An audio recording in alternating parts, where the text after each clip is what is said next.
And now I yield the floor to the gentleman from North Carolina, Mr. Meadows. I thank the gentleman from Arizona for his leadership and obviously for the eloquent words of my colleague from Florida and from Ohio. Mr. Speaker, I rise today to join my colleagues in really addressing a serious matter of transparency that has left the American people with questions that deserve an honest answer. You know, for the past year, as our government has been mired in a fruitless, aimless, and sometimes laborious investigation on accusations of collusion between the Russian government and the 2016 presidential campaign, my colleagues on the other side of the aisle have insisted that Congress follow where the evidence leads in this investigation. And Mr. Speaker, I'm here to tell you today that I agree wholeheartedly. Congress should follow the facts where they lead. However, they're leading in a very different direction than many of the mainstream media narratives might suggest. You see, in the process of this investigation, we have learned a fact pattern surrounding the Clinton campaign and potentially the Obama administration's involvement in a targeted campaign using information from foreign intelligence officials against then-candidate Donald Trump. Now, as we know from the recent New York Times report, the presidential campaign of Hillary Clinton, the Democratic National Committee, paid for research that was included in the now infamous Russian Dossier that was made public in January of this year by BuzzFeed and reported on by CNN. Now, we know that the Clinton campaign and the DNC paid an ex-British intelligence officer, Christopher Steele, to compile this dossier with the research provided from Russian intelligence officials. Now, much of this dossier contains claims that had either not been verified or have been directly refuted. So, Mr. Speaker, it is suspicious enough that the Clinton campaign and the DNC paid intelligence officials in Russia for this type of material and false information on President Trump.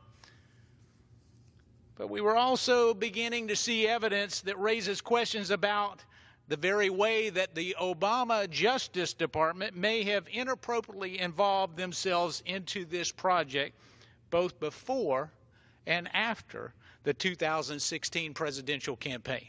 Now, consider the timeline, Mr. Speaker, if you would. We're working here in April of 2016. The Clinton campaign used the law firm of Perkins Coie to retain Fusion GPS, the firm behind the Russian Dossier.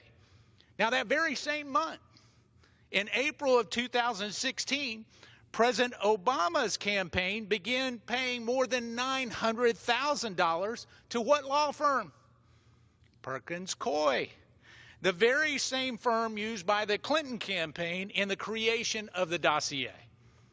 Now, we also know that in the weeks prior to the 2016 election, President Obama's FBI tried to reach an agreement with Christopher Steele to pay for the Russian.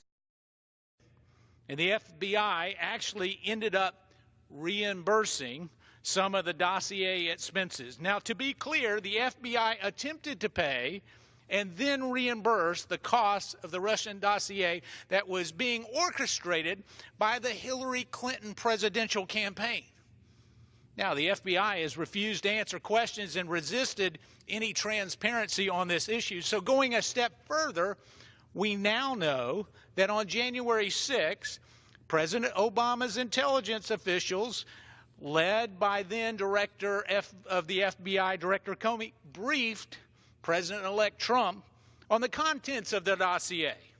Now, following the January 6th briefing, there are reports that the Obama administration's intelligence officials leaked to CNN the brief President Trump on the fact that the president-elect was briefed on the dossier.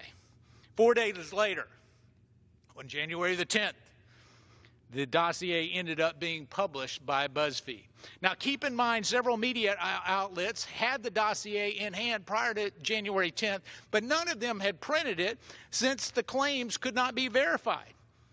Now, this timeline leads us with a myriad of extremely concerning questions, Mr. Speaker, but they can be boiled down to in a few specifics.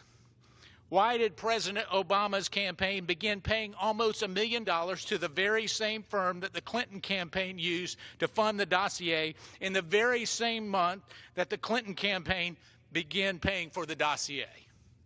The second question, why did President Obama's FBI attempt to pay Christopher Steele for the Russian dossier? Why was President Obama's FBI involved in paying for a project that the Clinton campaign was orchestrating? Again, the FBI has refused to answer these questions and have resisted transparency on this issue. And why, Mr. Speaker, why brief the president at all on the dossier if much of the dossier could not be verified? Or, I would suggest, if President Obama's intelligence officials had reason to treat the dossier seriously, then why did they wait 2 months after the election to disclose the information on January 6th? Why wait? And why was the president's meeting with President-elect Trump leaked to CNN 4 days after the briefing, if, again, the dossier could not be verified? Mr. Speaker, the intention of all of this is not to spread theories or speculate as to what might have happened. The point is to recognize that there are legitimate, unanswered questions about whether the Obama Justice Department involved themselves in a political project targeting then-candidate Donald Trump, a suggestion that has far more evidence behind it than the directionless investigation into the Trump-Russian collusion. The American people deserve an answer to those questions. They demand answers to those questions, and it's our government's responsibility to find them. And with that, I yield back.